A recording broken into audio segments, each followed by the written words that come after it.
के खवातीन हज़रात इस वक्त इस्लामाबाद हाई कोर्ट के सामने हम लोग खड़े हैं और आज 190 मिलियन पाउंड का केस के हवाले से समाअत हुई है।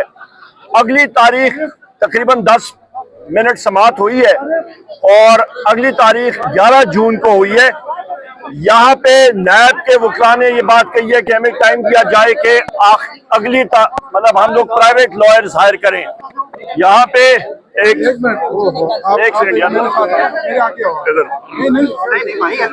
अगली तारीख उन्होंने कहा जी कि हमें टाइम दिया जाए। इस वक्त वेलकम करते हैं अमीन खान गंडापुर साहब को भी और उस पे प्राइवेट वकला की हायरिंग के बारे में बात हुई है। अभी यहाँ पे अलमिया ये है, आप खुद ये देखें कि ये क्या यहाँ पे जस्टिस सिस्टम चल रहा है कि 190 मिलियन पाउंड आपका बरतानिया से आया और सुप्रीम कोर्ट के अकाउंट में पड़ा हुआ है। ये रिजीम के वज़रा कहते हैं कि जी उसको हमने अलकादर पे लगाना है, तो वज़ीर आज़म इमरान खान साहब का और बुशरा बीबी का उसके साथ क्या लेना देना। वो पैसा सुप्रीम कोर्ट में पड़ा हुआ है। रिजीम के वजीर कहते हैं जी हम लगाएंगे वहां पे, तो इसका मतलब है पैसा भी पड़ा हुआ है, उनके कंट्रोल में है। तो फिर बात खत्म।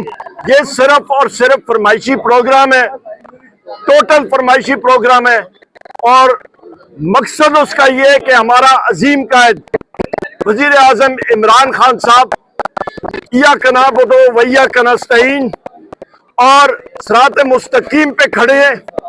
वो सिर्फ और सिर्फ रब के सामने रब से की इबादत करते हैं और रब से ही मदद मांगते हैं।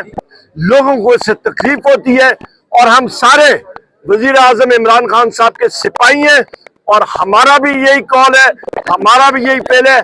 हम लोग हक और सच के साथ खड़े हैं।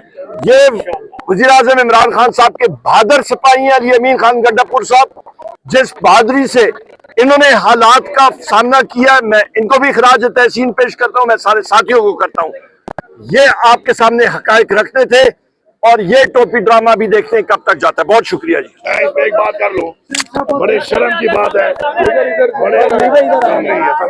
ये आ जाए, आप आगे आ जाए यार, जरा पीछे हो जाए। Thank you. ये ले ले, ये ले ले। बिस्मिल्लाहिर्रहमानिर्रहीम। या का नाम बदोया का नस्तईन। निहायत ही शर्म की बात है कि आज वकील आकर, सरकारी वकील आके ये कह रहा है कि जी मुझे पता नहीं था और मुझे रात को पता चला है। कुछ शर्म करो, पूरी दुनिया को पता